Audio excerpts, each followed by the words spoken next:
Hello and welcome to Filmfolket's podcast. We that speaks today is Göran, Johannes, and Björn. Today's movie is Total Recall from 1990. The movie in brief.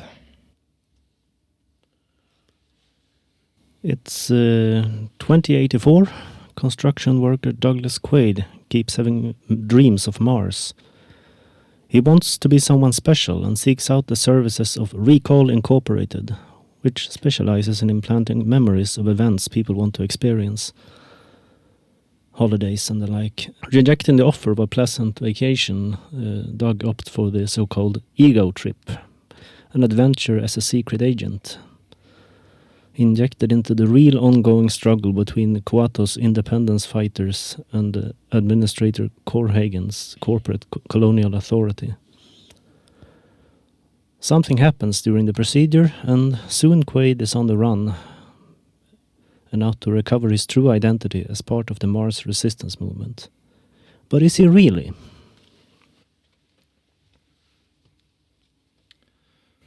That's a good summary. I mean, I like this kind of old movie when we see more practical effects, and especially when the start of the movie, when he has the nightmare when he's on Mars and he falls down and his helmet got damaged and his eyes starts to pop out, so it's quite disturbing. Yeah, it's a recurring special effect. It's this kind of decompression.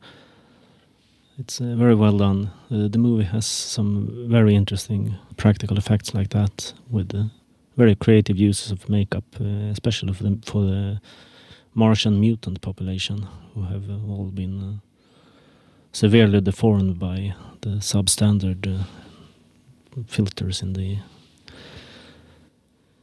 whatever you call them, these dome structures that are supposed to keep them alive.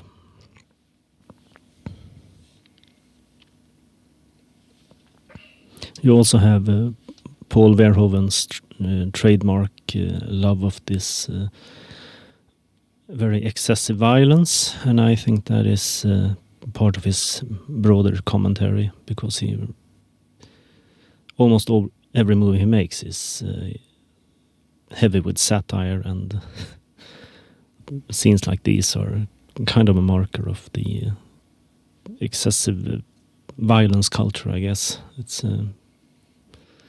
you can make it a highbrow discussion or simply call it fun, gory splatter. So the character that Aller plays gets through a lot of abuse from his wife, or supposedly wife, that really kicks his ass, and but he got through in the end, and we also have the famous line, considering this divorce. yes, Sharon Stone actually exercised a lot, and I think she trained taekwondo to do these scenes. I also think it's an interesting view of the supposedly future in this movie, and it's kind of funny when we now look back on it, and we see, for an example, when he was gonna ride that taxi that was drawn by a robot, and how that robot looked like. Yes, it's like this weird carnival attraction kind of thing. The cars themselves really reflect the current issue with self-driving cars and bursting into flames.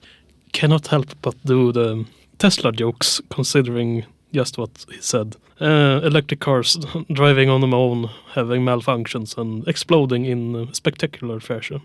Yeah. If someone have played, for example, Call of Duty Black Ops 2 Zombies, the robo driver looks very alike, both in this movie and a couple other. For instance, this robo driver and that robo driver looks alike in many aspects. And I have seen a couple of other robo-taxi robots looking alike. Could it be a reference? I believe it is. Or at least a homage, maybe? When it comes to these interesting special effects, there's also this large X-ray machine in the subway. It's a technology that does not exist. It did not exist in 1990. It does not exist now. And to make that work, they did some interesting CGI with the skeletal imagery. And I forget the exact details, but it was a lot of work and very advanced. Just thinking of the scene that they are always on and always scanning, the amount of X-rays in just that corridor can't be healthy. Well, this being a Paul Verhoeven movie, it's obvious that society has gone down a certain path and the corporate authority maybe doesn't really care. It's noteworthy because Paul Verhoeven makes these very biting satires and likes to depict these dystopian societies where corporations rule everything and really make society worse for it. I also think many of the characters in this movie is kind of interesting, especially when he was going to this supposedly strip club. And we have the lady with free boobs, for an example. And also a lot of other interesting characters that is in there, but they all are helping each other in the end when the agents were trying to get the character that Arnold Schwarzenegger is playing as. Yes, the club is this front for the resistance movement, which I think technically should be pretty obvious given the heavy presence of mutants. But anyway, I want to say that the music is by Jerry Goldsmith, a recurring individual in our episodes, and it isn't really surprising given he is an industry legend. The leitmotif has similarities to Conan the Barbarian, but that was made by Basil Polidorus. The original story by Philip K. Dick is called We Can Remember It For You Wholesale, and has more to do with the big mystery of who Quaid really is. And Verhoeven focuses more on the social commentary, satire and spectacle, slapping in a lot of his darkly comedic additions. He likes having fun with his movies, and it's really obvious. And Arnold Schwarzenegger is great for that because of his special way and his his general 90s action hero thing with the one-liners and everything. I was just thinking what could have been done better and other thoughts. There's this plot hole where Administrator Corhagen is said to be responsible for the substandard Mars colony. But the fact that over a generation of workers are buried in the catacombs would make him impossibly old. So future healthcare must really rock. It was supposed to be a franchise that never quite manifested. When Fox bought the rights, they adapted some of these ideas into a Minority Report with Tom Cruise, another Philip K. Dick story. It has to do with psychics and stuff. I mean, I like the music in this movie, and also many of the fight scenes, and maybe some of the gunshots maybe sounds a little bit outdated, but I mean, it's a movie from 1990, so it can be expected. But I mean, it still is a very good movie, and I think it has been very entertaining.